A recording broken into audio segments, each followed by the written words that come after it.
এই শোনো না, আমাদের অন্ধবিশ্বাস চ্যানেলটি যারা এখনো সাবস্ক্রাইব করেননি প্লিজ সাবস্ক্রাইব করে দাও। আর অল্প কিছু সাবস্ক্রাইবার হলে 1,00,000 পরিবার হবে। সবাই প্লিজ সাবস্ক্রাইব এবং বেশি বেশি শেয়ার করে দাও প্লিজ। বিরিয়ানি আমারও খুব পছন্দের, তাই অর্ডার করেছি। এত চিন্তা না করে খাওয়া শুরু করে না হয় মায়ের একটাও নিচে পড়বে না। হুড়মুড়িয়ে খাওয়া শুরু করলো নিশা। মুচকি হাসলো আফসার।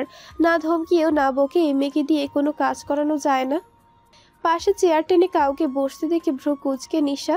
ওর পাশেই বসে আছে ফয়সাল। ফয়সাল আবার এখনো এলো কোথা থেকে। মাথা ঘুরিয়ে সামনের দিকে তাকিয়ে দেখে আফসার ভাবলেশীনভাবে খেয়ে যাচ্ছে। এখানে কে আসলো বা কে গেল বিন্দুমাত্র খেয়াল নেই তার সম্পূর্ণ মনোযোগ এখন বিরিয়ানির দিকে। মিনিট খানেক বাদেই ফয়সাল প্রথম থেকেই বলা শুরু করলো, কলেজ আসনি আজকে? এখানে কি করছিস? আপনাদের মতো অত ভালো স্টুডেন্ট না তো, তাই রোজ ক্লাস করি না। ফয়সাল স্পষ্ট বুঝতে পেরেছে রিশা ওকে খোঁচা মেরে কথাটা বলেছে, কিন্তু কিছু করার নেই। কম অপমান তো ও রিশাকে করেনি, সেই অপমানের জবাবই হয়তো এখন দিচ্ছে। সেদিন আফসারের সাথে শপিং মলে দেখার পর থেকেই কয়দিন অনেক ভেবেছে। ফয়সালের আর এখন বুঝতে বাকি নেই যে নিশা ওর হৃদয়ে অনেকটা জুড়ে রয়েছে। বিশেষ করে বসন্তের সেদিনের পর থেকে খুব করে বুঝতে পেরেছে ব্যাপারটা। নিশাকে পেতে হলে এখন দাঁতে দাঁত চেপে হলেও সবটা সহ্য করে নিতে হবে। ভুলটা ওরই। চাপা একটা দীর্ঘশ্বাস ছেড়ে বলল, এখানে কি করছিস? তাও বান্ধবীর ভাইয়ের সাথে? ইদানিং সব জায়গাতেই তো দেখছি বান্ধবীর ভাইকে নিয়ে যাচ্ছিস। দাঁতে দাঁত চেপে নিশা জবাব দিল, কাল বান্ধবীর বাড়িতেই ছিলাম, ঘুরতে ঘুরতে সন্ধ্যা হয়ে যাওয়ায় আর বাড়িতে যেতে পারিনি। আর আমার বান্ধবীর ভাই যথেষ্ট দায়িত্ব সম্পন্ন মানুষ কিনা, তাই সাত সকালে একটা মেয়েকে একা ছাড়তে পারেনি। তা তুই যেন কোন কলেজে পড়িস? আপনার মতো ভালো স্টুডেন্ট এত সহজে আমার কলেজের নাম ভুলে গেল, এটা কিন্তু মোটেও ঠিক হয়নি। উঠে দাঁড়ালো নিশা। আফসারের দিকে তাকিয়ে দেখে এখনো ভাবলেশীন ভাবে খেয়ে যাচ্ছে। এই মুহূর্তে এই ব্যক্তিকে নিশার কাছে পৃথিবীর সেরা খাদক মনে হচ্ছে। দাঁতে দাঁত চেপে নিশা বলল, আফসার ভাই চলেন। কাশি উঠে গেল আফসারের। অস্ফুট স্বরে মুখ থেকে বেরিয়ে এলো, ভাই। হন্তদন্ত হয়ে পানি এগিয়ে দিল নিশা। আফসার পানিটা মুখে নেওয়ার সাথে সাথে বলল, এখন ঠিক আছে ভাইয়া? কাশি কমার বদলে আরো বেড়ে গেল। কাশতে কাশতে চোখ দিয়ে পানি বেরিয়ে এলো। নিশা আবার বলল, ভাইয়া আপনার কি খুব কষ্ট হচ্ছে? উঠে দাঁড়ালো আফসার। শক্ত করে নিশার হাতটা চেপে ধরে টানতে টানতে বাড়ি নিয়ে এলো। দাঁতে দাঁত চেপে বলল, ভাই কিসের ভাই? আর একবার ভাই বা ভাইয়া বললে থাপড়াতে থাপড়াতে গাল লাল করে দেব। হতভম্ব হয়ে গেল নিশা। ভাইয়া বলাতে এত রেগে গেছে আফসার। কোনো রকম একটা ঢোক গিলে মিনমিনিয়ে বলল, আপনি আমার থেকে অনেক বড়, আপনাকে তো আর আমি নাম ধরে ডাকতে পারি না। আর ভাইয়া বলতেও বারণ করলেন, তাহলে কি বলবো? তোমার যা খুশি বলো, শুধু ভাইয়া বলবে না। নিশা লাফিয়ে উঠে বলল, আঙ্কেল। একটা ধাক্কা মেরে এখনই রাস্তার মাঝখানে ফেলে গাড়ি চাপা দিয়ে দিব। চুপসে গেল নিশা। বিড়বিড় করে বলল, ভাইয়া বলতে পারবো না, আঙ্কেল বলতে পারবো না, তাহলে বলবোটা কি? জান, বলো জান। চেঁচিয়ে বলল আফসার। বিস্ফোরিত দৃষ্টিতে আফসারের দিকে তাকালো নিশা। আফসার ধমক দিয়ে বলল, ভ্যাবলার মতো তাকিয়ে আছো কেন? মাথা মোটা কোথাকার, গাড়িতে উঠে বসো। বাধ্য মেয়ের মতো গাড়িতে উঠে বসলো নিশা। এই মুহূর্তে আফসার যে পরিমাণ রেগে আছে তাই আর কথা না বাড়ানোই শ্রেয়। কলেজ ক্যাম্পাসে বসে বসে আড্ডা দিচ্ছে নিশা, আয়না, কাজল, নিলয়, রাকিব। গতকাল এরা কেউই কলেজে আসেনি। কাজল কেমন অন্যমনস্ক হয়ে বসে আছে। ওদের আড্ডার মাঝে এই দুটো ছেলে এসে দাঁড়ালো ওদের সামনে। তাকিয়েই দেখে আফসার আর শাহরিয়ারকে দেখেই কাজল উঠে দৌড় দিতেই নিলেই শাহরিয়ার খপ করে কাজলের হাতটা টেনে ধরলো।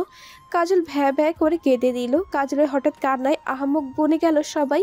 এই মেয়ের আবার কি হলো? এতক্ষণ তো ঠিকই ছিল, হঠাৎ কাঁদছে কেন? নাক টেনে টেনে কাজল বলল, আমি বিয়ে করব না, ছাড়ুন আমাকে। আমি কিছুতেই বিয়ে করব না, কথা দিচ্ছি। আমি জীবনেও আর কারোর কিছু দেখব না, তবুও এই বিয়ে আমি করব না। নিলয় লাফ দিয়ে উঠে খুশিতে গদগদ হয়ে বলল, তবে কি আমি আর একটা বিয়ে খেতে চলেছি? রাকিব নিলয়ের পিঠে একটা থাপ্পড় মেরে বলল, তোর তো সবসময় শুধু খাই খাই, বুঝতে দে আগে এখানে হয়েছেটা কি? শাহরিয়ার বলল, চুপ বেয়াদব মেয়ে। আমার মতো একটা ভদ্র ম্যাচুরিটি শুনছিল ছেলের সব কিছু লুটে নিয়ে এখন বলছো বিয়ে করবে না। এখন এই মুহূর্তে আমাকে তোমার বাড়ি নিয়ে যাবে। আজই বিয়ে করব আমরা। বিস্ফোরিত দৃষ্টিতে সবাই কাজলের দিকে তাকালো। নিশা গোল গোল চোখ করে কাজলের প্রশ্ন করলো। তুই ওনার কি লুটে নিয়েছিস? শাহরিয়ার কাঁদো কাঁদো কণ্ঠে জবাব দিল, আমার সব লুটে নিয়েছে। আমার ব্র্যান্ড সিসি বলতেও লজ্জা করছে আমার। আর এখন আমাকে বিয়ে করতে চাইছে না। কি অসভ্য মেয়ে বলুন। হতভম্ব কাজল বলে, কি এই ছেলে? ও তো শুধু একটু দেখেছে, লুটে কখন নিল? রাগী কণ্ঠে বলল, একদম মিথ্যা কথা বলবেন না, লুটে কখন নিলাম, শুধু একটু দেখেছি তো। শাহরিয়ার এবার কেঁদে দিল, নাক টেনে টেনে বলল, দেখছেন, উনি স্বীকার করছেন উনি আমার সব দেখে নিয়েছেন, যেগুলো এত বছর ধরে শুধুমাত্র আমার বইয়ের জন্য যত্নই রেখে দিয়েছি। এখন আমার কি হবে? আমার মতো এক অবেলা ছেলে এত বড় একটা সর্বনাশ করে এখন বলছে বিয়ে করবে না। আবার বিস্ফোরিত দৃষ্টিতে সবাই তাকালো কাজলের দিকে। নিশা গোল গোল চোখ করে ভাবছে সেদিন রাতে এই দেখার কথাই বলছিল শাহরিয়ার। মস্তিষ্ক নিউরনগুলো জানান দিচ্ছে সেদিনের আবসারের কথাটা। তোমার শুধু আমারটা দেখার অধিকার আছে, আর কারোরটা না, তাও বিয়ের পর। হতবম্ব নিশা। আফসার সেদিন এই দেখার কথাই বলেছিল। গোল গোল চোখে আফসারের দিকে তাকালো নিশা। আফসার ভাবলেশীনভাবে দাঁড়িয়ে আছে, চোখে আবার একটা কালো সানগ্লাস হাঁকিয়েছে। আয়না চুপচাপ এক কোণে বসে আছে, কোনো কথা বলছে না। কথা বললেই বিপদ। কোনোভাবে শাহরিয়ার যদি টের পায় সেও এক ঝলক সেদিন দেখেছিল। কোনোভাবে যদি শাহরিয়ার একবার টের পায় সেও সেদিন এক ঝলক দেখেছিল, তাহলে না তাকেও বিয়ের জন্য টানাটানি লাগায়। ওর কোনো ইচ্ছে নেই এই শাহরিয়ার নামক অবলা ছিচকাদুনে ছেলে মেয়ে বেশিকে বিয়ে করার। তাছাড়া ওর ক্রাশ আছে। রাতে নিজের রুমে শুয়ে শুয়ে মেসেঞ্জার গ্রুপে কথা বলছিল, হঠাৎ চোখে পড়লো কেউ একজন মেসেজ রিকোয়েস্ট দিয়েছে। ঢুকে দেখে ফয়সাল ফ্রেন্ড রিকোয়েস্টও পাঠিয়েছে। তার ছেলের একটা হাসি হাসলো নিশা। মনে পড়ে গেল অতীতের কথা। তখন নিশা কেবল কলেজের গণ্ডিতে পা রেখেছিল, বন্ধু বান্ধবীদের সকলের মোবাইল আছে, শুধু ওরই ছিল না। পুরো একটা সপ্তাহ বাবার পিছু পিছু ঘুরেছে, খাওয়া নাওয়া বাদ দিয়ে নির্জলা অনাহার করে একটা মোবাইল পেয়েছিল নিশা। সেটাই ওর জীবনের প্রথম ফোন, স্যামসুং B37। তখনকার দাম ছিল 4,499। মোবাইলটা পেয়ে যেন আকাশের চাঁদ হাতে পেয়েছিল নিশা। সেদিন খুব খুশি ছিল সে। মোবাইলটা হাতে পেয়েই পাশের বাসার মেয়েটার কাছে ছুটেছিল নিশা। মেয়েটা ওর থেকে 3 বছরের বড়। তাকে দিয়েই একটা ফেসবুক অ্যাকাউন্ট খুলিয়ে এনেছিল। ফেসবুক অ্যাকাউন্টটা খুলেই প্রথম ফ্রেন্ড রিকোয়েস্ট দিয়েছিল ফয়সালকে, কিন্তু ফয়সাল ফ্রেন্ড রিকোয়েস্ট অ্যাকসেপ্ট করেনি। রাত দিন শুধু অপেক্ষা করত, বারবার ফেসবুক ঢুকে চেক করতো ফয়সাল ওর ফ্রেন্ড রিকোয়েস্ট অ্যাকসেপ্ট করেছে কিনা। না করেনি, ফয়সালকে বলার সাহসও হচ্ছিল না। অনেকবার ফয়সালকে মেসেজ দিতে গিয়েও মেসেজ টাইপ করে আবার ডিলিটও করে দিয়েছে। অবশেষে একদিন সাহস করে ফয়সালকে মেসেজ দিয়ে ফেললো, ফ্রেন্ড রিকোয়েস্টটা অ্যাকসেপ্ট করতে বলল। সাথে সাথেই মেসেঞ্জারে ফয়সালের কল এলো। খুশিতে আত্মহারা হয়ে গিয়েছিল নিশা। ফয়সাল কেন ওকে কল দিল? নিশ্চয়ই ওর সাথে কথা বলতে। কতদিনের ফয়সালের কণ্ঠস্বরটা শোনে না, আজ এতদিন পর ফয়সালের মিষ্টি কণ্ঠস্বরটা শুনতে পাবে। কাঁপা কাঁপা হাতে কলটা রিসিভ করতেই শুরু করলো। ফয়সাল অপমান করা ছাড়েনি ওর মাকেও। বলেছিল ওনাকে ওর মায়ের মতো ছেলে পটানোর ধান্দা করছে। খুব কেঁদেছিল নিশা, কিন্তু তবুও কেন যেন বেহায়া মনটা তখন ফয়সালকে চাইতো। ভুলতে পারতো না তাকে। সেদিনই ফয়সাল ওকে ফেসবুক থেকে ব্লক করে দেয়। আজ সেই ফয়সাল কিনা নিজে থেকে ওকে ফ্রেন্ড রিকোয়েস্ট দিচ্ছে, মেসেজ রিকোয়েস্ট দিচ্ছে। সময় কি না পারে। কেটে গেল প্রায় 3 মাস। এই 3 মাসে নিশার সাথে ফয়সালের সম্পর্কটার কিছুটা উন্নতি হয়েছে। ফয়সাল তার অতীতের করা কর্মের জন্য মাফ চেয়েছে, নিশাও মাফ করে দিয়েছে, কিন্তু ফয়সালের জন্য এখন আর আগের মতো কোনো নিজের মনের গহীনে অনুভূতিগুলো কাজ করে না। আফসারের সাথে নিশার সম্পর্কটাও কিছুটা উন্নতি হয়েছে। প্রায় কথা হয় ফোনে, কিন্তু বেশিরভাগ সময় ডিউটিতে থাকা পাহাড়ের নেটওয়ার্ক শূন্যতার কারণে তেমন একটা যোগাযোগ করতে পারে না নিশার সাথে। কাজল আর শাহরিয়ারও এখন বেশ সহজ হয়েছে। শাহরিয়ার সেই রাত থেকে কাজলের পিছনে পড়ে আছে। তার এক কথা, তার সব কিছু যখন কাজল দেখে নিয়েছে, তখন কাজলকে তাকে বিয়ে করতেই হবে। কাজলের পিছু ছুটতে ছুটতে কাজলকেও তার প্রতি দুর্বল করে তুলেছে শাহরিয়ার। রাত 12টা। আজ প্রায় 1 সপ্তাহ পর আফসার কল করেছে নিশাকে, কিন্তু ওপাশ থেকে এক মহিলা মিষ্টি কণ্ঠে বলল নাম্বারটি ওয়েটিং। ধক করে উঠলো আফসারের বুকটা। কলটা কেটে আবার কল করলো নিশার নাম্বারে। আবারও একই কথাই বলছে। এই মহিলার মিষ্টি কণ্ঠটা এই মুহূর্তে আফসারের কানে যেন সুচ ফুটিয়ে দিচ্ছে। এত রাতে নিশা কার সাথে কথা বলছে? তবে কি ও নিশাকে হারিয়ে ফেলবে? নিশা আবার অন্য কাউকে ভালোবেসে ফেলেনি তো? হাত কাঁপছে আফসারের। ভালোবাসার মানুষটিকে হারানোর তীব্র ভয় জেগে ধরেছে ওকে। কোনো রকমে জিহ্বা দিয়ে ঠোঁট দুটো ভিজিয়ে আবার কল লাগালো নিশাকে। এবার আর ওই মহিলার তার মিষ্টি কণ্ঠে ব্যথার বাঁধ ছুটছে না আফসারের দিকে, রিং হচ্ছে, কিন্তু তবুও যেন আফসারের অস্থিরতা কাটছে না, উল্টো সেকেন্ডে সেকেন্ডে অস্থিরতাটা বেড়েই যাচ্ছে। কল রিসিভ করলো নিশা, ছোট্ট মিষ্টি কণ্ঠে বলল, আসসালামু আলাইকুম। চট করেই আফসার প্রশ্ন করে বসলো, কার সাথে কথা বলেছো এতক্ষণ? আফসারের বুকে যে তাকে নিয়ে ঝড় শুরু হয়েছে তা কি তার বসন্তকন্যা বুঝতে পারছে? তাকে হারিয়ে ফেলার ভয়ে যে সে অস্থির হয়ে উঠেছে। চুপ করে আছে নিশা। নিশার এই মনতা যে আফসারের সহ্য হচ্ছে না, সে বারবার চাইছে নিশা মনতা ভেঙে আশানুরূপ কিছু বলুক, যা এই শুষ্ক বুকে মুহূর্তে বৃষ্টি হয়ে নামবে। না তাকে আশাহত করেছে নিশা, তার বুকে দহনের সৃষ্টি করছে নিশার জবাব। ভেতরটা জ্বলে পুড়ে ছাই হয়ে যাচ্ছে, কাউকে বোঝানো যাচ্ছে না ব্যথাটা। নিশা তার মনতা ভেঙে জবাব দিয়েছে, ফয়সাল ভাইয়ার সাথে কথা বলছিলাম। এত রাতে কিসের কথা তার সাথে? মেডিকেলের স্টুডেন্ট তো ফয়সাল ভাই, রাত জেগে পড়াশোনা করে, পড়া শেষে মাঝে মাঝে কল করে। আফসার অস্ফুট স্বরে বলল, মাঝে মাঝেই বলে? হুম। এত রাতে কেন রিসিভ করো ওর কল? ভদ্রতার খাতিরে। শুধুই কি ভদ্রতার খাতিরে? হুম। কিন্তু তোমার চোখ তো অন্য কিছু বলে। আপনি একটু বেশিই দেখছি আমার চোখের ভাষা পড়তে শুরু করেছেন। না চাইলেও যে পড়তে হয়। তা আমার চোখে কি কি দেখেছেন? ওই ছেলেটার প্রতি চাপা অভিমান। মুচকি হাসি দিল নিশা, হাসির রেস্ট নেই, বলল, আপনি তো দেখছি অভিমান আর ক্ষোভ বা রাগের মধ্যে পার্থক্য বোঝেন না ক্যাপ্টেন সাহেব। সারাদিন নিয়ম কানুন ডিউটি আর মানুষদের গাধার মতো খাটালেই হবে? মাঝে মাঝে কিছু জিনিসের পার্থক্যটাও বুঝতে হবে, অন্তত কারো ভালোবাসা বুঝতে হলে। তুমি দেখছি বড্ড শক্ত কথা বলছো বসন্ত কন্যা। আপনার থেকেও বেশি নাকি? আমি কখনো শক্ত কথা বলি না। হয়তো বা। ঘুমাবে এখন? আপনি কলটা কাটলে ঘুমাবো। আচ্ছা রাখছি তাহলে, ঘুমাও তুমি। আচ্ছা, নিজের যত্ন নেবেন। আফসার ছোট্ট করে হুম জবাব দিয়েই কলটা কেটে দিল, কিন্তু তার হৃদয়ের অস্থিরতা কমছে না আফসার নিজেই একজন ছেলে, অন্য একটা ছেলের চোখের ভাষা বুঝতে সময় লাগে না আফসারের। সে যে ফয়সালকে চোখে নিশার জন্য ভালোবাসা দেখেছে, নিশাকে পাওয়ার ব্যাকুলতা দেখেছে। নিশা এখন ফয়সালকে ভালো না বাসলেও তার মনের মধ্যে যে কখনো ফয়সালের প্রতি অনুভূতি ছিল বুঝতে বাকি নেই আফসারের। নিশাও যদি আবার ফয়সালকে ভালোবেসে ফেলে, নিশা কি হারিয়ে যাবে আফসারের জীবন থেকে? আফসারের বুকের মধ্যে তীব্র জ্বালা করছে। ভালোবাসার মানুষকে হারানোর ভয়ে জর্জরিত সে। পরের দিন সকালে ফ্রেশ হয়ে নাস্তা করতে গেলেই নিশাকে ডেকে পাঠালো রাজন সাহেব, নিশার বাবা। নিশা গুটি গুটি পায়ে বাবার পাশে গিয়ে বসলো। বড্ড ভালোবাসে সে তার বাবাকে, বাবাই যেন তার দুনিয়া। অবশ্য মেয়েরা একটু বেশি বাবার ন্যাওটা হয়ে থাকে। রাজন সাহেব হাতে রাখলেন মেয়ের মাথার উপর। কিছু বলবে বাবা? কত বড় হয়ে গেছিস? এই তো সেদিন এইটুকু পুচকি ছিলি। কই বড় হলাম? তোমার কাছে তো আমি সারা জীবনই ছোট আছি বাবা। আমি ছোট মনে করলেই তো আর সমাজ ছোট মনে করবে না রে মা। বিয়ের বয়স হয়ে গেছে তোর। সমাজ দিয়ে কি আসে যায়? সমাজের খাই নাকি পড়ি? কিন্তু আমরা যে সমাজে বাস করি না মা। বলছি কি মা, একটা ভালো প্রস্তাব এসেছে। ওনার কালকে বিকেলে তোকে দেখতে আসতে চাইছে। টক করে উঠল নিশার বুক। চোখের সামনে হঠাৎ কেন যেন আফসারের চেহারাটা ভেসে উঠল। কেন এমন হয়েছে জানা নেই, জানার এখন সময়ও নেই। আগে বিয়েটা আটকাতে হবে। দ্রুত বলল, বাবা এই মুহূর্তে আমি বিয়ে করতে চাইছি না। আমি আরো পড়াশোনা করতে চাই বাবা, নিজের পায়ে দাঁড়াতে চাই। পড়াশোনা বন্ধ করতে বলেছে কে তোকে? ওনারা খুব ভালো মানুষ মা।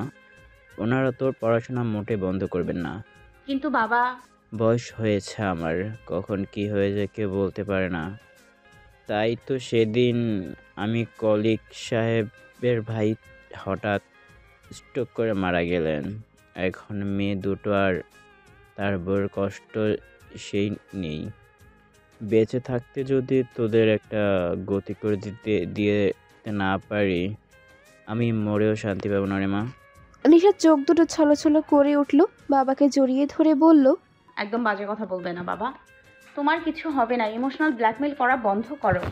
দেখতে আসলেই তোর বিয়ে হয়ে যাচ্ছে না। তোর পছন্দ না হলে আমি সেখানে কখনোই তোর বিয়ে দেব না। বিকেলে আসুক, ছেলেকে দেখে পছন্দ হলেও হতে পারে। উঠে দাঁড়ালো নিশা, ছোট করে উত্তর দিল। আচ্ছা ঠিক আছে। অস্থির লাগছে নিশার, কেন যেন খুব কান্না পাচ্ছে। কেন এমন হচ্ছে বিয়ের কথা শুনে?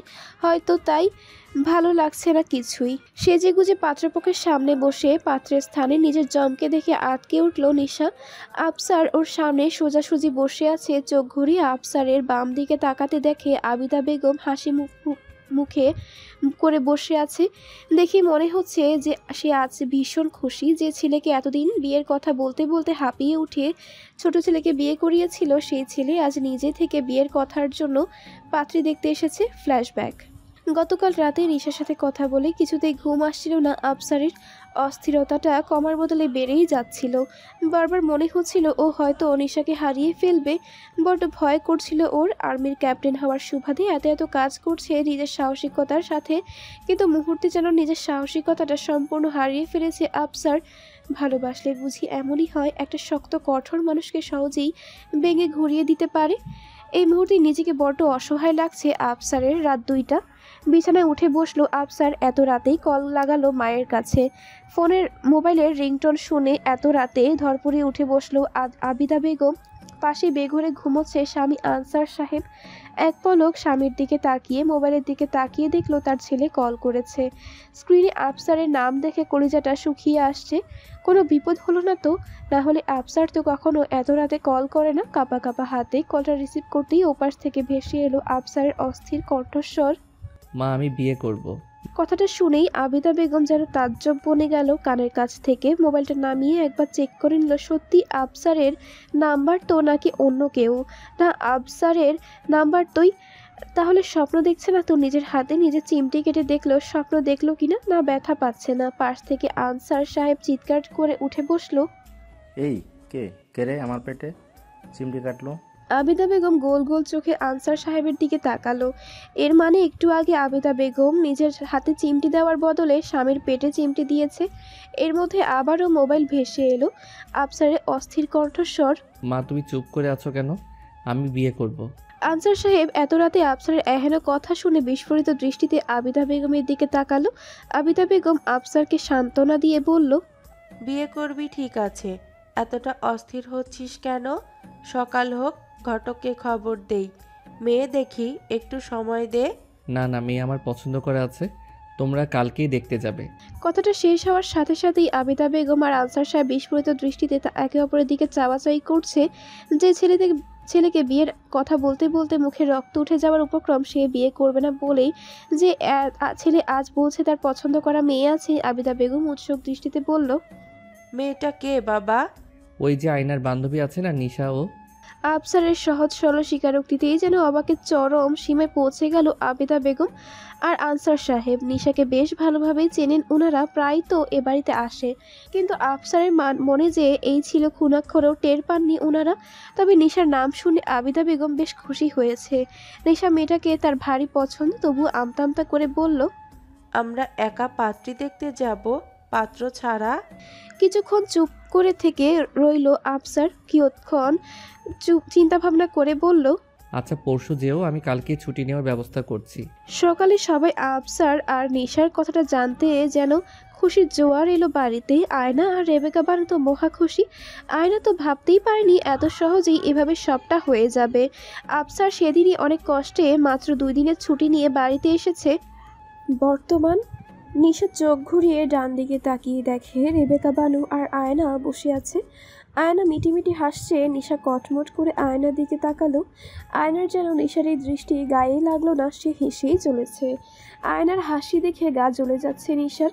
না, এই আফসার নামক প্রাণীকে কিছুতেই বিয়ে করা যাবে না। তাহলে উঠতে বসতে খেতে ঘুমাতে সবসময় শুধু আফসারের ধমক। জীবনটাই ধমকময় হয়ে যাবে। মাঝে মাঝে আফসারের ওই ভয়ঙ্কর রাগের কারণে গালে 2-1টা চড় থাপড়ও পড়তে পারে ভাবতে নিজের অজান্তেই গালে হাত চলে গেল নিশার। না, জেনে শুনে সিংহের গুহায় পা দেওয়ার কোনো মানেই হয় না। আফসারের চোখের দিকে তাকালেই তো ওর অন্তরাত্মা কেঁপে ওঠে। আর সেখানে সারাটা জীবন সেই লোকের সাথে কাটাতে হবে। যে করেই হোক এই বিয়ে আটকাতেই হবে নিশাকে। ওর এই আকাশ পাতাল ভাবনার মধ্যেই সবাই নিশাকে আর আফসারকে আলাদা করে কথা বলার জন্য অন্য রুমে পাঠালো। এই সুযোগ একেই কাজে লাগাতে হবে নিশাকে। আলাদা রুমে চুপচাপ দাঁড়িয়ে নিশা আর চোখে আফসারকে দেখেই যাচ্ছে, আর আফসারও কোনো কথা বলছে না। নিশার যেন আফসারকে শুধু দেখতেই ইচ্ছে করছে। দীর্ঘ 3 মাস পর লোকটাকে দেখছেও। কতদিনে তৃষ্ণার তো চোখ ঝোড়ার তৃষ্ণা যেন মিটছেই না। তবুও নিশা নিজের আবেগ অনুভূতিগুলোকে যেন বুঝতেই চাইছে না। সে নিজের অনুভূতিগুলোকে চাপা দিয়ে বলে উঠল, এই বিয়ে ভেঙে দিন আপনি, কিছুতেই আমি এই বিয়ে করব না। আফসার এতক্ষণের মতো এখনো শান্ত নির্বিকার ভাবেই দাঁড়িয়ে আছে। এই কথার কোনো প্রভাবই যেন পড়েনি তার উপর। নিশা আবার কাট কাট কণ্ঠে বলে উঠল, কি হলো শুনছেন না? এই বিয়ে আমি করব না। আফসার শান্ত কণ্ঠেই জিজ্ঞেস করলো, কেন করবে না? জানি না, শুধু এইটুকু জানি এই বিয়ে আমি করব না। না জানলে আমি বিয়েও ভাঙবো না। বিয়ে ভাঙার জন্য সঠিক কারণ না বললে আমি কেন বিয়ে ভাঙবো? একটু সময় চুপ থেকে চোখ বন্ধ করে গড়গড় করে বলতে শুরু করলো, আমার আপনাকে ভয় লাগে। আপনাকে দেখলে আমার হাত পা কাঁপাকাঁপি শুরু হয়ে যায়, কলিজা শুকিয়ে যায়। মোট কথা আমি আপনাকে ভীষণ ভয় পাই।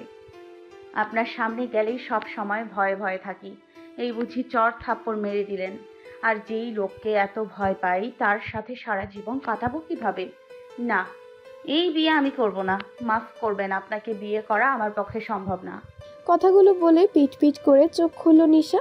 আফসার এখনো ওর দিকেই তাকিয়ে আছে। একটু সময় দাঁড়িয়ে থেকে গটগট করে রুম থেকে বেরিয়ে গেল আফসার। একটু টুটা শব্দ পর্যন্ত করলো না। নিশা বেশ অবাক হয়েছে বটে। আফসারের মতো একজন রাগচোটা ব্যক্তি তাকে নাকি নিশার মতো একটা মেয়ে রিজেক্ট করলো, সেখানে আফসার কিছু না বলেই চলে গেল। নিশার যেন মন কেমন খারাপ লাগতে শুরু করেছে। বিয়েটা ভাঙবে বলে কি এই খারাপ লাগা? কিন্তু এমন রক্তটা মানুষের সাথে সারা জীবন কাটাবে কিভাবেও? আর কিছু ভাবতে চাইছে না নিশা। কেন যেন খুব খারাপ লাগছে, হঠাৎ কান্না পাচ্ছে খুব। এই কান্না কি আফসারের জন্য? তবে কি ও ভালোবাসে আফসারকে? নিজের মনের ভাষা আজ নিশা বুঝতে পারছে না। মনটা বলছে তুই আফসারকে ভালোবাসিস, আর আফসারও তোকে ভালোবাসে। এমনই ছেলেটা রক্তটা হলেও খুব ভালো, দায়িত্ববান। অন্যদিকে বিবেক বলছে ভুলে ওই ছেলেকে তুই বিয়ে করিস না নিশা। ওই ছেলেকে বিয়ে করা আর বিষধর সাপ সামনে গিয়ে বলা আয় ছোবল মার সমান কথা। এই ছেলেকে বিয়ে করার থেকে সারা জীবন আইবুড়ো থাকা শ্রেয়। কি করবে নিশা? বড্ড অস্থির লাগছে নিশার। এ দোটানায় অতিষ্ঠ হয়ে উঠেছে সে। আফসার রুম থেকে বেরিয়ে যাওয়ার কিছুক্ষণ পরেই রুমে এলেন নদী বেগম। মুখটা বেশ মলিন দেখাচ্ছে, হয়তো ছেলেপক্ষ বিয়েটা ভেঙে দিয়েছে তাই। মায়ের মুখের দিকে তাকিয়ে কলিজাটা ধক করে উঠল নিশার। নদী বেগম পাশে বসলেন, মেয়ের হাত রাখলেন নিশির মাথায়, ধীর কণ্ঠে কথা বলা শুরু করলো। কত বড় হয়ে গেছিস মা, আজ আমার কাছে, কাল এক হিসাবে আমাদের ছেড়ে চলে অন্যের বাড়ি। এভাবে বলছো কেন মা?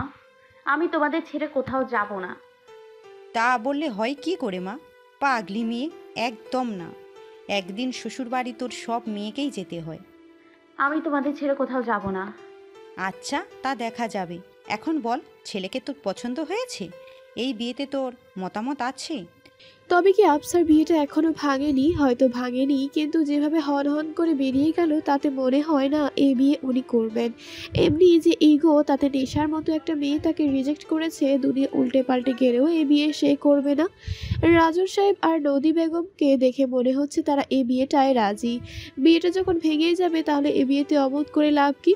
চুপচাপ বিয়েতে রাজি হওয়াটাই শ্রেয়। অন্তত বাবা মায়ের বাধ্য মেয়ে হওয়া যাবে। তারা মনে করবে তাদের কথার বাইরে তাদের বিয়ে যায় না। নিশা অনেকটাই ভালো মেয়ে সাজার জন্যই মাথা নিচু করে লজ্জা লজ্জা মুখ করে বলল, তোমাদের যা ইচ্ছে মা, তোমাদের মতামতই আমার মতামত। আলহামদুলিল্লাহ, আমিও জানতাম কখনো আমার কথার বাইরে যাবে না।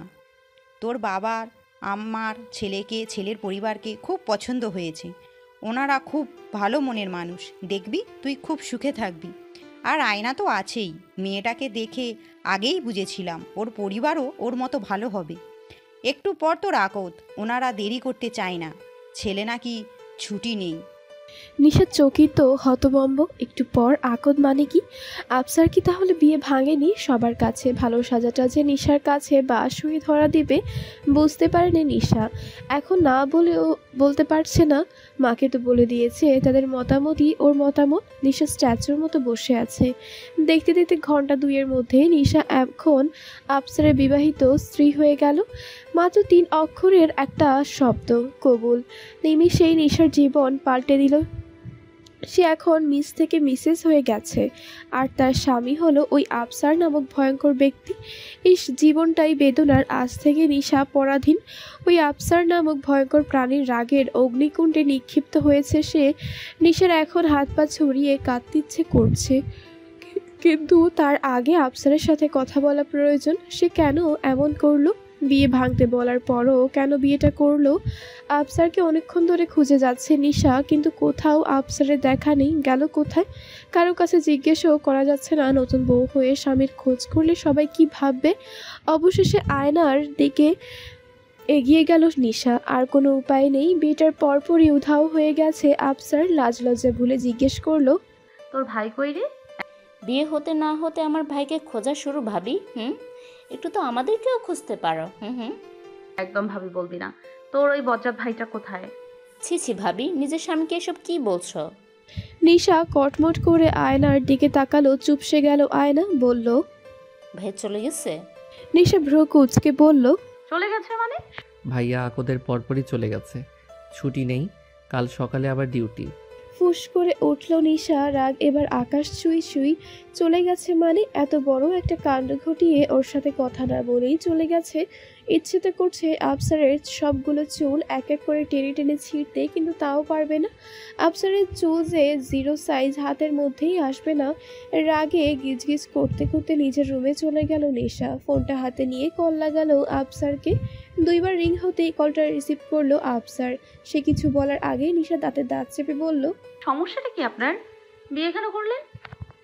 আফসার শান্ত কণ্ঠে জবাব দিল, উত্তরটা সময় হলেই পেয়ে যাবে।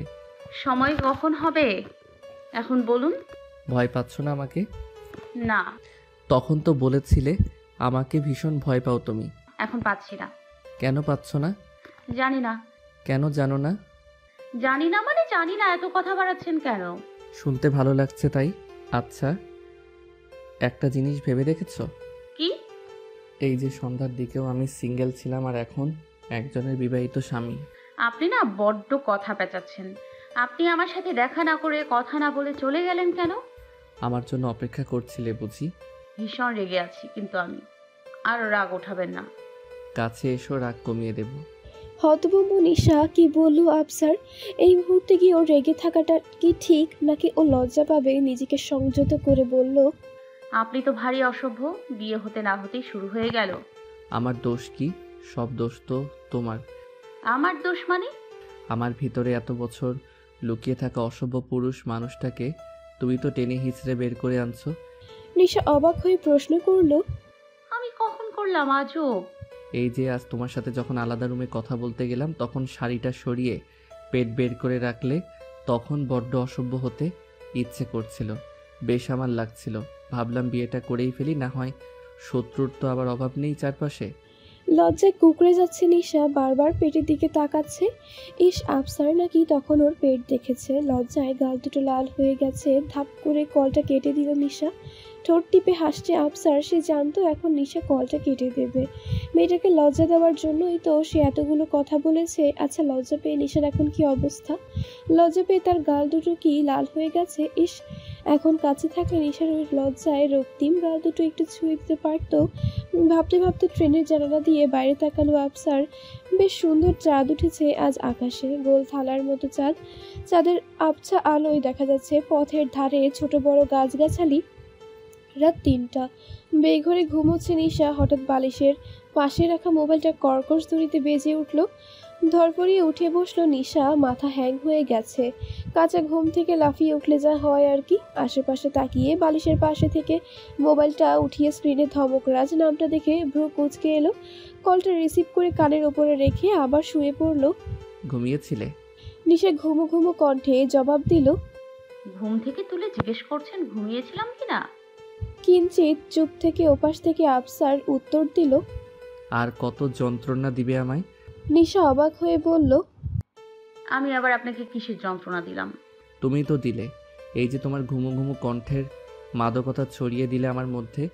এই মুহূর্তে কি দারুণ যন্ত্রণা অনুভব করছি, তুমি বুঝবে না বসন্ত কন্যা।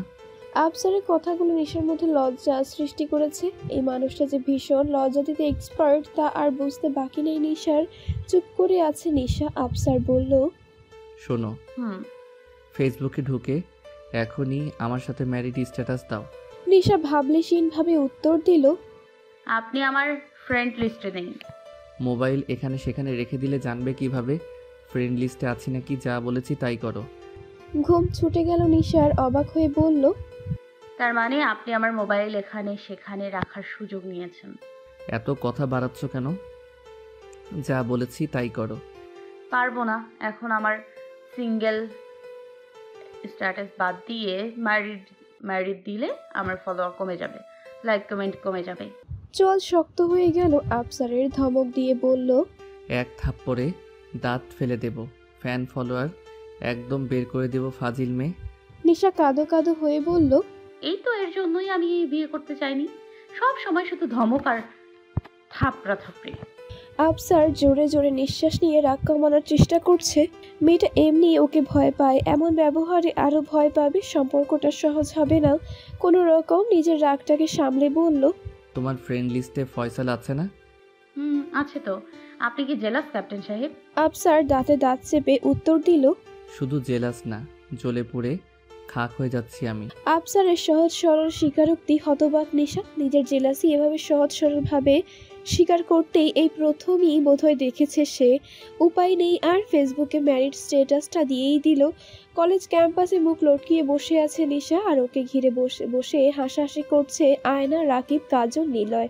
ওদের হাসাহাসি মূলত আফসারকে নিয়েই। রাকিব বলল, নেশা তোর ভবিষ্যৎ অন্ধকার, এখনো সময় আছে, হারবালের ওষুধটা নে। নিলয় বলল, আমি আবার একটা বিষয় খেতে পারবো? নিশা, তোর বিয়েতে কিন্তু আমি একটা রোস্ট বেশি পাবো। কাজল বলল, শেষ পর্যন্ত কি না ওই আফসার নামক এক ভয়ঙ্কর প্রাণীর সাথে তোর বিয়েটা হলো? তুই শেষ নিশা। উঠতে বসতে 3 বেলা খাওয়ার বদলে শুধু ধমক খাবি। আয়না বিরক্ত হয়ে বলল, থামবি তোরা? আমার ভাইকে নিয়ে একটা বাজে কথা বলবি না। সত্যি কথা বললে সবার গায়ে ফুসকা পড়ে। রাকিবের কথার উত্তরে নিশা বলল, এত সত্যি কথা বলতে হবে না, তোদের এমনি আমার মন মেজাজ খারাপ। কিন্তু কাজল বলল, যার সাথে বিয়ে হয়েছে তাতে এই জীবনে আর তোর মন মেজাজ ভালো হওয়ার উপায় দেখছি না আমি। নিশা বিরক্তি নিয়ে কিছু বলবে, এর মধ্যে ফয়সাল কোথা থেকে ঝড়ের গতিতে কোথা থেকে এসে নিশার হাত ধরে টেনে দাঁড় করিয়ে দিল। আকস্মিক ঘটনায় হকচকিয়ে গেল সকলে। ফয়সালকে দেখেই মেজাজ বিগড়ে গেল আয়নার। নিশা স্বাভাবিকভাবেই বলল, কি সমস্যা ফয়সাল ভাই? হঠাৎ এখানে কি করছেন? কি সমস্যা বুঝিস না তুই? বিয়ে করছিস নাকি? করেছি। বড় মামা ছিল তো কাল, বলেনি আপনাদের? কেন করলি তুই আমার সাথে এমনটা? কি করেছি আমি আপনার সাথে? ফয়সাল নিশার 2 বাহু ঝাঁকিয়ে, বুঝিস না কি করেছিস তুই? ভালোবাসি আমি তোকে, ভীষণ ভালোবাসি। কিভাবে পারলি তুই এমনটা করতে আমার সাথে? বলতে বলতে কেঁদে ফেলল ফয়সাল। ফয়সালের কথাগুলো যেন বিনা মেঘে বজ্রপাতের মতো উপস্থিত সকলের মাথায় আঘাত করল। শুধু নিশা ভাবলেশীন। সে যেন আগে থেকে জানতো এমন কিছুই হবে। নিশা ভাবলেশীন ভাবেই উত্তর দিল, আপনি বড্ড দেরি করে ফেলেছেন ফয়সাল ভাই। এর জন্যই হয়তো সময়ের কাজ সময়ে করতে বলা হয়েছে। লাল শাহের একটা লোকসঙ্গীত আছে, সময় গেলে সাধন হবে না। তেমনি আজ আপনি আমাকে যত চিৎকার করেই বলুন না কেন, আর যে কিছু করার নেই ফয়সাল ভাই। ফয়সাল চোখ মুছে চোখ মুখ শক্ত করে চিৎকার করে বলল, কেন হবে না? কেন হবে না? কেবল আকদ হয়েছে, আর তো কিছু হয়নি। তুই বিয়েটা না করে দে, আমি তোকে বিয়ে করব, ভালোবাসি আমি তোকে। নিশা সজোরে ফয়সালের গালে একটা থাপ্পড় বসিয়ে দিল। চিৎকার করে বলল, কি পেয়েছেন আপনারা? আমাকে যখন ইচ্ছা অপমান করবেন, আমার মাকে তুলে পর্যন্ত অপমান করবেন, যখন ইচ্ছা ছুঁড়ে ফেলে দিবেন, আবার যখন ইচ্ছা ভালোবাসার দাবি নিয়ে আমার সামনে আসবেন। আমি কি খেলার পুতুল নাকি? আর আপনার সাহস কী করে হয় আমার স্বামীকে ছেড়ে দেওয়ার কথা বলেন? একজন বিবাহিত মেয়েকে তার স্বামীকে ছেড়ে আপনার কাছে চলে যেতে বলছেন, লজ্জা করেন আপনার? এত নিচে নেমে গেছেন আপনি? গালে হাত দিয়ে দাঁড়িয়ে আছে ফয়সাল। ইতোমধ্যে কলেজ ক্যাম্পাসে ছাত্রছাত্রীরা জড়ো হয়ে গেছে। সবাই উৎসুক হয়ে তাকিয়ে আছে যেন তারা বিনা পয়সায় সিনেমা দেখছে। কেউ কেউ মজা লুটছে। জনগণের আর কাজ কি, কোথাও কোনো ঝামেলা দেখলেই মজা লুটতে চলে আসে। ফয়সাল গালে হাত দিয়েই বলল, এমন কেন করছিস নিশা? আমি জানি তুই আমাকে ভালোবাসিস, তাহলে কেন অন্য কাউকে বিয়ে করলি? নিশা তাচ্ছিল্যের একটা হাসি দিয়ে বলল, কে বলেছে আমি আপনাকে ভালোবাসি? ফয়সাল বলল, আমি তোর চোখে আমার জন্য ভালোবাসা দেখেছি। নিশা তাচ্ছিল্যের স্বরে বলল, বাহ, সবাই দেখছি আমার চোখের ওপর পিএইচডি করে রেখেছে, কিন্তু আপনি আমার চোখে ভুল দেখছেন ফয়সাল ভাই। হ্যাঁ, আমি ভালোবাসি আমার স্বামীকে, ভালোবাসি আমি অন্য কাউকে নয়। বুঝতে পেরেছেন আপনি? আমি আমার স্বামীকে ভালোবাসি। একটু থেমে নিশা বলল, একটা কথা কি জানেন ফয়সাল ভাই, আমি আগে থেকেই আপনার ভালোবাসা বুঝেছিলাম। আর আফসার ভাইয়েরও। মেয়েদের নাকি আলাদা একটা ক্ষমতা থাকে, তার দিকে কেউ খারাপ নজরে তাকালে বা ভালোবাসলে বা ভালোবাসার নজরে তাকালে নাকি সে বুঝতে পারে। আমিও হয়তো সেই ক্ষমতা গুণেই বুঝে গিয়েছিলাম। যতই আমি কিছু না বোঝার অভিনয় করি না কেন, আমি অনেক আগেই সবটা বুঝে গিয়েছিলাম। কিন্তু আপনার অপমানগুলো আমার হৃদয়ে এতটাই ক্ষতের সৃষ্টি করেছিল যে সেখানে আপনার ভালোবাসাটা দাগ কাটতে পারেনি। আর সেখানে আফসার ভাই আমার হৃদয়ে অনায়াসে দাগ কেটে ফেলেছিল। মানুষটা রক্তটা কিন্তু বড্ড ভালো, আপনাদের মতো নয়। তার ছোট ছোট কেয়ারগুলোই আমার হৃদয়ে প্রশান্তির সৃষ্টি করে। সে আমাকে এক পলক দেখার জন্য সুযোগ পেলেই সেই চট্টগ্রাম থেকে ছুটে আসে। আমি মানুষটাকে খুব কাছ থেকে দেখছি। আমি তাকে কতটা বুঝতে পারি তা হয়তো সে নিজেও জানে না। আমি তাকে বলেছিলাম বিয়েটা ভেঙে দিতে, কারণ আমি জানতাম সে দরকার হলে আমাকে টেনে হিচড়ে বিয়ে করে নিয়ে যাবে। আর ভয়, সেটা আফসার ভাইকে আমি আগে পেতাম, এখন আর পাই না। এখন আমার মধ্যে যতটুকু আছে সেটা হলো শ্রদ্ধা, ভালোবাসাও আছে বটে। আমি ওই মানুষটাকে শ্রদ্ধা করি, তার কাজকে শ্রদ্ধা করি। হ্যাঁ, ওনার কাছে ধরা দিই না।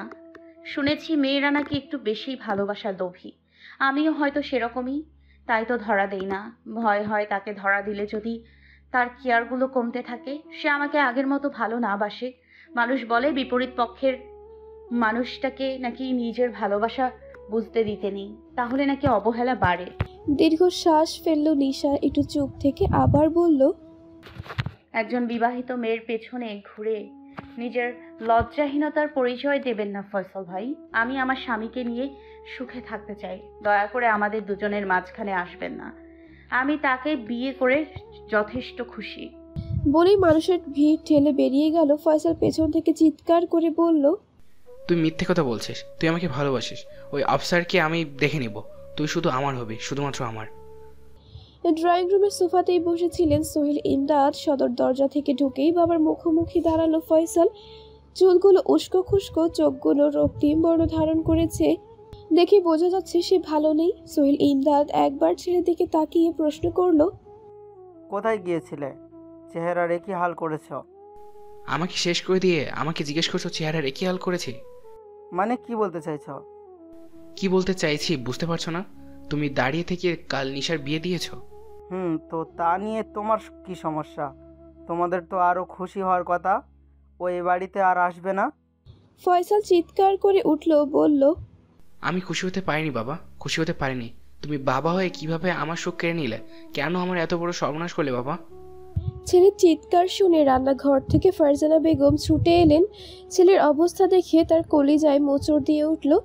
দৌড়ে এসে ছেলেকে জড়িয়ে নিলেন নিজের সাথে। ছেলের মাথায় হাত বুলিয়ে দিতে দিতে জিজ্ঞেস করলেন, কি হয়েছে বাবা, এমন করছিস কেন? ফয়সাল হাউমাউ করে কেঁদে উঠল, বলল, বাবা আমার কাছ থেকে নিশাকে কেড়ে নিয়েছে, ওর বিয়ে দিয়ে দিয়েছে অন্য কোথাও। ড্রয়িং রুমের চিৎকার চেঁচামেচিতে শুনে এতক্ষণে বাড়ির সবাই চলে এসেছে। ফারজানা বেগম জিজ্ঞেস করলেন, হ্যাঁ, তোর নিশার বিয়ে হয়েছে, তাতে তুই এমন করছিস কেন? আমি ভালোবাসি নিশাকে, ভীষণ ভালোবাসি। ফয়সালের কথা শুনে সবাই হতবাক। সবচেয়ে হতবাক সোহেল ইমদাদ। তিনি তো দেখেছেন সবসময় মা ছেলে উঠে পড়ে লেগে থাকতো নিশাকে অপমান করার জন্য। আজ সেই ছেলে দাবি করছে সে নাকি নিশাকে ভালোবাসে।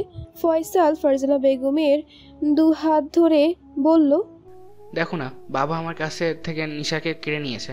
তুমি আমার কাছে নিশাকে এনে দাও, দিবে তো মা? ছেলের অবস্থা দেখে সোহেল ইমদাদ প্রশ্ন করলেন, তুমি এই কথা আগে বলনি কেন?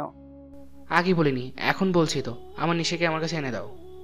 তুমি বড্ড দেরি করে ফেলেছো ফয়সাল, এখন আর কিছু করা সম্ভব নয়। ফয়সাল ফারজানা বেগমের দুই বাহু ঝাঁকিয়ে বলল, মা দেখো বাবা কি বলছে, তুমি বলো না নিশাকে আমার কাছে এনে দিবে। তুমি তো আমাকে সবকিছু এনে দাও যখন যা চাই। ছেলের অবস্থা দেখে ফারজানা বেগমের কলিজা জ্বলে যাচ্ছে। ওনায় মুখ গুজে কাঁদছে। একটাই ছেলে তার, যদি উপায় থাকতো তাহলে আজ যে করেই হোক নিশাকে ধরে বেঁধে ছেলের সামনে নিয়ে আসতো, কিন্তু তারও উপায় নেই। এতদিন টাকা পয়সার অহংকারে অন্ধ ছিল সে, তাই হয়তো আজ ছেলের এমন পরিস্থিতি। সারাদিন ডিউটির পর মাত্রই বিছানায় গা এলিয়ে দিয়েছিল আফসার। কাল সারা রাতে ঘুম হয়নি, ট্রেনে ছিল। সকাল সকালই আবার ডিউটি শুরু হয়েছে। সারাদিন মোবাইল ধরার সুযোগও ছিল না। না, এখন একটু নিশার খবর নেওয়া প্রয়োজন। বিছানা থেকে উঠে পাহাড়ের গায়ে গিয়ে দাঁড়ালো। কোয়ার্টারের ভেতরে নেটওয়ার্ক পাওয়া যায় না। হেঁটে হেঁটে নেটওয়ার্ক খুঁজছে। কাল বিয়ে করে সদ্য বিবাহিত বউকে ফেলে এসেছে ডিউটি করতে। আর্মিদের জীবন বুঝি এমনই, বউ বাচ্চা ভালোবাসার আগে দেশকে ভালোবাসতে হবে। তাদের প্রথম ভালোবাসা হবে দেশ, দেশের মানুষ। একটা দীর্ঘশ্বাস ফেলে ডাটাটা অন করতেই একটা ভিডিও এলো আয়নার আইডি থেকে। ক্যাম্পাসে ফয়সাল ঢুকতেই আফসারকে কল করেছে আয়না। কি হয় না হয় লাইভ দেখাবে, কিন্তু আফসার ডিউটিতে থাকায় পুরো ঘটনা ভিডিও করে সেন্ড করেছে আয়না। আফসার ভিডিওটা ওপেন করতে রাগে এক হাত মুষ্টিবদ্ধ করে রেখেছে। কান দিয়ে ধোঁয়া বের হচ্ছে, চোখ দুটো অসম্ভব রকমের লাল হয়ে রয়েছে। কত বড় সাহস, ওর থেকে ওর বসন্ত কোনাকে আলাদা করতে চাইছে। এই মুহূর্তে ফয়সালকে যদি পেত তা হয়তো মেরে পুঁতে দিত। আস্তে আস্তে ভিডিওটা দেখছে আর রাগের জায়গায় একরাশ প্রশান্তি জায়গা করে নিয়েছে। ওর বসন্ত কোনা ওকে ভালোবাসে, এর থেকে খুশির সংবাদ আর কি হতে পারে। ওর বসন্ত কোনা নিজেই বলেছে সে ওকে ভালোবাসে। আফসার মনোযোগ দিয়ে নিশার কথাগুলো শুনছে। আফসারের ঠোঁটের কোণে ফুটে উঠল এক চিলতে প্রশান্তির হাসি। মেয়েটা ওর কথা কত ভাবে, ওকে কতটা ভালোবাসে, আর ও জানতোই না। ও যেভাবে ওর বসন্ত কোনাকে জন্য ছটপট করে, ওর বসন্ত কোনাও ওর জন্য ছটপট করে ভাবতেই বুকের ভেতরটা কেমন শান্তি শান্তি অনুভব করছে আফসার। ইচ্ছে করছে এখন ছুটে নিশার কাছে চলে যেতে, সামনে বসিয়ে নিশার কাছ থেকে আবার কথাগুলো শুনতে। সারাদিনের ক্লান্তি যেন এক নিমিষেই শেষ। দিন শেষে যদি এমন কিছু অপেক্ষা করে তাহলে আফসার সারা জীবন ডিউটি করতে প্রস্তুত। কিন্তু ফয়সালের শেষ কথাগুলো শুনে আবার চল শক্ত হয়ে এলো আফসারের। তবুও নিজেকে শক্ত নিল নিশার কথা ভেবে। নিশার স্বীকারোক্তিগুলো যে তার হৃদয়ে গেঁথে গেছে। ইচ্ছে করছে এখন ছুটে নিশার কাছে চলে যেতে। তা তো আর সম্ভব নয়, কিন্তু কথা বলতে হবে নিশার সাথে, না হয় আজ শান্তি পাবে না আফসার। আর কিছু না ভেবেই কল লাগালো নিশার নাম্বারে। প্রথমবার রিং হতেই কল রিসিভ করলো নিশা। আসসালামু আলাইকুম। ওয়ালাইকুম আসসালাম, কেমন আছো? আলহামদুলিল্লাহ ভালো, আপনি?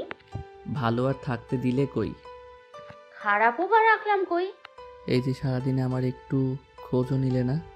আপনার খোঁজ নিতে আমার বইয়েই গেছে। আমি জানি আমার বউটা যে ভীষণ পাষাণ। আচ্ছা শোনো বউ, কি? আমার না এই মুহূর্তে তোমাকে ভীষণ চুমু খেতে ইচ্ছে করছে। কি কপাল আমার, বিয়ে করে বউয়ের থেকে কত দূরে। চুপ হয়ে গেল নিশা। লজ্জা লাগছে ভীষণ। এমনি এতক্ষণ আফসারের মুখে বউ বউ শুনে লজ্জায় গাল দুটো লাল হয়ে গিয়েছিল, আর এখন আবার কিসব কথা। আবার আফসার মেয়ে এতটা ঠোঁটকাটা জানা ছিল না। নিশার একরাশ লজ্জা নিয়েই বলল নিশা, আপনি দিন দিন বড্ড ঠোঁটকাটা হয়ে যাচ্ছেন ক্যাপ্টেন সাহেব। বউয়ের জন্য হতে হচ্ছে, না হয় বউ যদি অন্যদের মতো ভাবে আমি নিরামিষ। রাখছি আমি, আপনার সাথে কথা বলার কোনো ইচ্ছে আমার নেই। সত্যি নেই? জানি না। আচ্ছা ঘুমাও, আমিও বড্ড ক্লান্ত, কাল সারা রাত ঘুমাইনি, এসেই ডিউটি শুরু হয়েছে। রেস্ট না নিয়ে কল করতে বলেছে কে? শরীর খারাপ করলে ওখানে দেখবে কে শুনি? হাসি ফুটে উঠল আফসারের মুখে। বলল, বউটা আমার কেয়ার করা শুরু করেছে নাকি? লজ্জায় মিয়ে গেল নিশা। এই লোকটা ওকে সব সময় লজ্জা দেওয়ার জন্য প্রস্তুত থাকে। রাখছি আমি, রেস্ট নিন বলেই কেটে দিল কলটা। কলেজ ক্লাসরুমেই বসেছিল নিশা। আজ আর আড্ডা দেওয়ার কোনো ইচ্ছে নেই। কাল যা হলো, এমনি ওকে নিয়ে কলেজে বেশ কানাঘুষা চলছে, ভালোই টের পাচ্ছে সে। তাই ক্লাসরুমে চুপচাপ বসে আছে। আয়না, কাজল, রাকিব, নিলয় ওকে ঘিরেই বসে আছে। সবে কথা বললেও ও মনতাই পালন করছে। হঠাৎ এক স্টুডেন্ট এসে বলল, নিশা, তোমাকে ইয়াসিন স্যার ডাকছি। ইয়াসির স্যার হঠাৎ ওকে ডাকছে কেন? ভ্রু কুঁচকে এলো নিশার। ইয়াসির স্যার এই কলেজে জয়েন করেছে বেশি দিন হয়নি। ওদের ডিপার্টমেন্টেরই সবচেয়ে কম বয়সী স্যার। অনেক মেয়েরাই স্যারের প্রতি ফিদা। সে আবার হঠাৎ করে ওকে কেন ডাকছে? আর কিছু চিন্তা না করে ব্যাগ নিয়ে গেল ইয়াসিন স্যারের সাথে দেখা করতে। স্যার কেবিনে টোকা দিয়ে জিজ্ঞেস করলো, আসবো স্যার? আসুন মিস নিশা। সরি মিসেস নিশা, আপনার জন্য অপেক্ষা করছিলাম। কিছু বলবেন স্যার? বলার তো অনেক কিছুই আছে, তবে এই স্থানটা কথাগুলো বলার জন্য উপযোগী নয়। বাইরে সময় দিতে পারবেন আমাকে? একটু বেশি সময় নেব না, জাস্ট 10 মিনিট। ভ্রু কুঁচকে এলো নিশার। এই ভদ্রলোক আবার কি বলতে চায়? দুজনেই কি কম ছিল যে আরও একজন এসে হাজির? না না, ওর তো ভুলও হতে পারে, স্যার কোনো ইম্পর্টেন্ট কথা বলতেও পারে। নিশা আর কিছু না ভেবে বলে দিল, অবশ্যই। আপনি কখন সময় করতে পারবেন? আপনি বললে এখনই। আচ্ছা, আমি ফ্রি আছি। কফি শপে মুখোমুখি বসে আছে নিশা আর ইয়াসিন স্যার। এখানে এসেছে 10 মিনিট হয়ে গেছে। পুরোটা সময়টা শুধু ইয়াসিন স্যার একাই কথা বলেছে আর নিশা শুনেছে। পুরো কথাটা তো শুনলেন, এখন একমাত্র আপনিই পারেন আমাকে সাহায্য করতে। এছাড়া আর কাউকে আমি ভরসাযোগ্য বলে খুঁজে পাচ্ছি না মিসেস নিশা। নিশা একটা মুচকি হাসি দিয়ে বলল, আপনি একদম ঠিক মানুষের সাথে কথা বলেছেন ইয়াসিন স্যার। আমি অবশ্যই আপনাকে সাহায্য করব। আরও আগে বললে তো আমি আরও আগেই সাহায্য করতাম।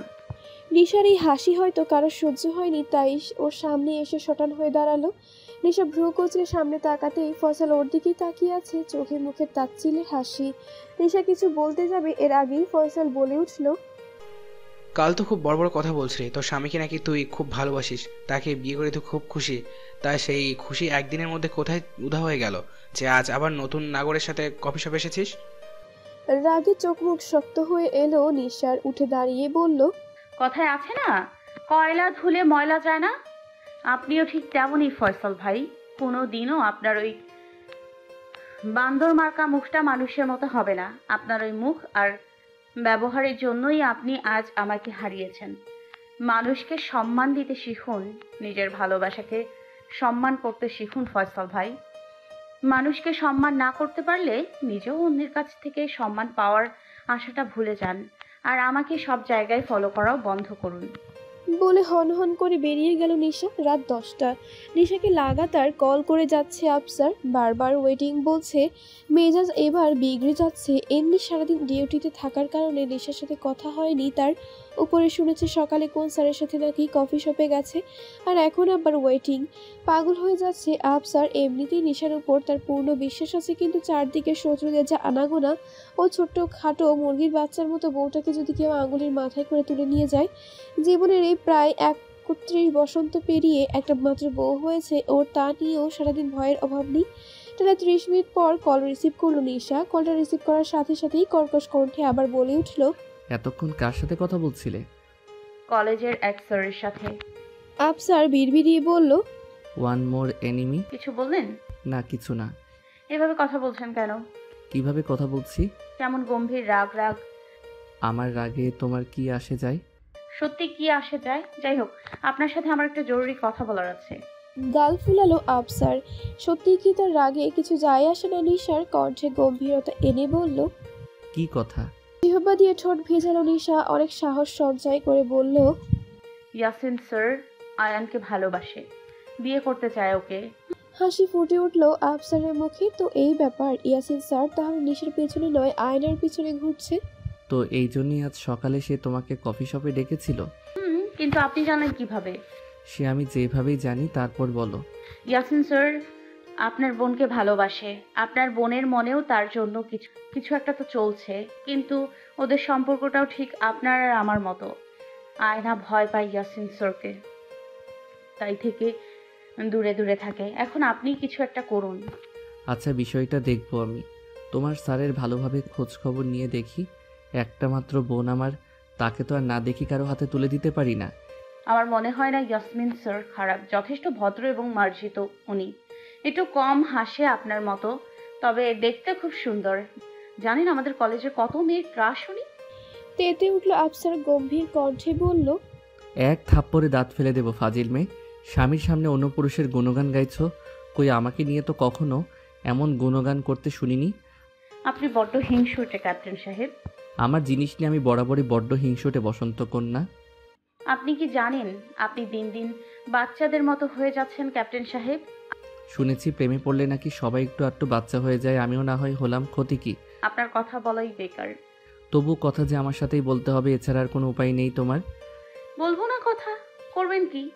বাড়িতে ফিরে প্রথম রাতেই বাসরটা সেরে ফেলবো। আকস্মিক আফসারের কথায় হতভম্ব নিশা। কোথা থেকে কি লজ্জায় কান দুটো ঝাঝা করছে, গাল দুটো লাল হয়ে গেছে। এই ঠোঁটকাটা মানুষের সাথে আর কথা বলার শক্তি নেই। ধাপ করে কেটে দিল কল। ফোন কাটার সাথে সাথেই হো হো করে হেসে উঠল আফসার। না, এবার অল্পতেই ছুটি নিতে হচ্ছে। বউটার জন্য মনটা বড্ড ছটফট করছে। ইচ্ছে করছে অল্প স্বল্প ছুঁয়ে দিতে, কিন্তু পারছে না। সারাদিন যায় ডিউটিতে আর সারা রাত যায় বউয়ের জন্য ছটফট করতে করতে। সকাল সকাল ঘুম ভেঙে মোবাইলে ধরেই আফসারের মুখে হাসি ফুটে উঠল। তার বউ আজ মেসেজ দিয়েছে গুড মর্নিং। এই প্রথম তার বউ তাকে মেসেজ দিল। মনের মধ্যে কেমন একটা শান্তি শান্তি লাগছে। ঠোঁটের কোণে হাসি নিয়ে হেলে দুলে ওয়াশরুমে ঢুকে গেল আফসার। ওয়াশরুম থেকে বেরিয়েই মোবাইল নিয়ে বাইরে চলে গেল আফসার। উদ্দেশ্য নিশাকে ভিডিও কল করা। রিশা ওয়াশরুমে থাকায় কলটা ধরলো রিশা। কলটা রিসিভ করেই হাসি মুখে বলল, কি দুলা ভাই, কেমন আছেন? আফসার কাঁদো কাঁদো মুখ করে উত্তর দিল, তোমার বোন আর ভালো থাকতে দিল কই? আমার বোন আবার কি করলো?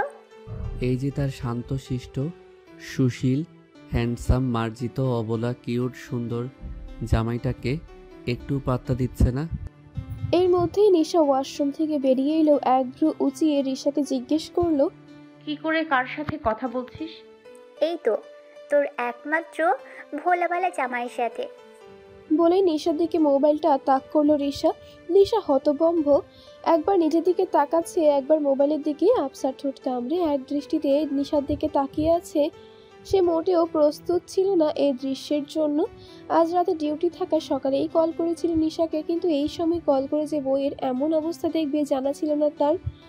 ঢোক গেল আফসার। নিশা দৌড়ে গিয়ে একটা ওড়না গায়ে জড়ালো। রাতে টি শার্ট আর প্লাজো পরে ঘুমানোর অভ্যাস নিশার। রাতে ড্রেসেই ছিল সে, গায়ে ওড়নাটাও ছিল না। কি একটা লজ্জাজনক পরিস্থিতি। নিশা দ্রুত মোবাইলটা এনে কলটা কেটে দিল। আফসার এখনো মোবাইল স্ক্রিনের দিকেই তাকিয়ে আছে। কেমন ঘোর লেগে গেছে আফসারের। কফি শপে মুখোমুখি বসে আছে ফয়সাল আর নিশা। নিশার ওকে কাল রাতেই মেসেজ করে এখানে আসতে বলেছে, জরুরি নাকি কিছু কথা আছে। ফয়সালও চলে এসেছে। এভাবে একা আগে কখনো দেখা করেনি নিশার সাথে, সেই সুযোগটা হয়ে ওঠেনি। তার আগেই সে যে অন্য কারো, তার প্রিয়তমার মনে এখন অন্য কারো ছবি আঁকা ভাবতেই বুকটা ভারী হয়ে গেল ফয়সালের। বুকের উপরে যেন কেউ কয়েক মন ডজনের পাথর চাপিয়ে দিয়েছে। তবুও কিছুটা আশা নিয়ে আজ এখানে আসা ফয়সালের। কেন কি বলার জন্য নিশার এখানে ওকে ডেকেছে জানানি ফয়সালের। এখানে এসেছে 15 মিনিটের অধিক সময় পার হয়েছে, তবুও দুজনেই চুপ। আজ কেন যেন বিরক্ত লাগছে না ফয়সালের। নিশার মনটাও যেন প্রশান্তি দিচ্ছে ফয়সালকে। প্রিয় মানুষের সান্নিধ্য বহল এলেই হয়তো এমনই হয়। কেন 20 মিনিট পর নড়ে চড়ে বসলো নিশা। মনটা ভেঙে বলল, নিজের এই কি অবস্থা করেছেন ফয়সাল ভাই? আপনাকে মোটেই এই লুকে মানাচ্ছে না। দেখতে কেমন দেবদাস দেবদাস লাগছে। আমি তো চলে গেছি, এরপর কিন্তু আর কোনো মেয়ে ফিরেও তাকাবে না আপনার দিকে। মলিন হাসলো ফয়সাল। উত্তর দিল, যে তাকানো সে তাকালো না, অন্য কাউকে দিয়ে কি করব? দীর্ঘ শ্বাস ফেললো নিশা। ফয়সাল কার কথা বলছে বুঝতে পারছে নিশা। জানেন ফয়সাল ভাই, জীবনটা বড় অদ্ভুত। যখন আমি আপনাকে চাইতাম তখন আপনি আমাকে চাইতেন না, দূর দূর করে তাড়িয়ে দিতেন। আর এখন আপনি আমাকে চাইছেন, আমি আপনাকে চাই না। প্রতিশোধ নিচ্ছ তাই না? প্রতিশোধ আমি নিতে জানি না ফয়সাল ভাই। একটা কথা কি জানেন, যত্ন না করলে সজীব জীবন্ত গাছটাও মৃত্যুর মুখে ঢলে পড়ে, আর যত্ন করলে মরা গাছটাও ফুল ফোটে। ভালোবাসা হয়তো তেমনই। জানি অনেক লেখক লেখিকা বা কবিগণ ভালোবাসার হাজারটা ব্যাখ্যা দিয়েছে, কিন্তু সত্যি কথা কি জানেন ফয়সাল ভাই, কারোর প্রতি ভালোবাসাটা সারা জীবন একরকম থাকে না যদি সে নিজে না রাখে।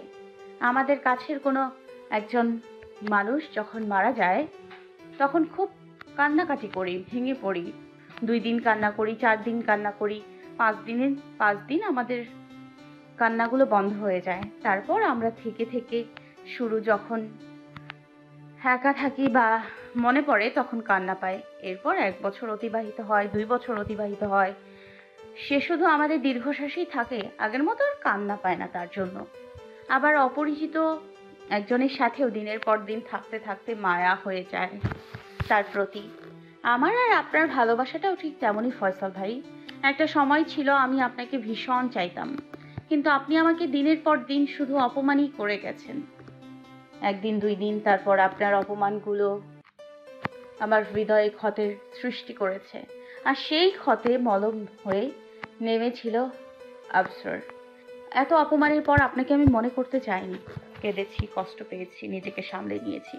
আপনি হয়তো এখন আমাকে ভালোবাসেন, কিন্তু আমি আর আপনাকে ভালোবাসি না। আপনার অস্তিত্ব শুধুমাত্র আমার দীর্ঘশ্বাস পর্যন্তই সীমাবদ্ধ।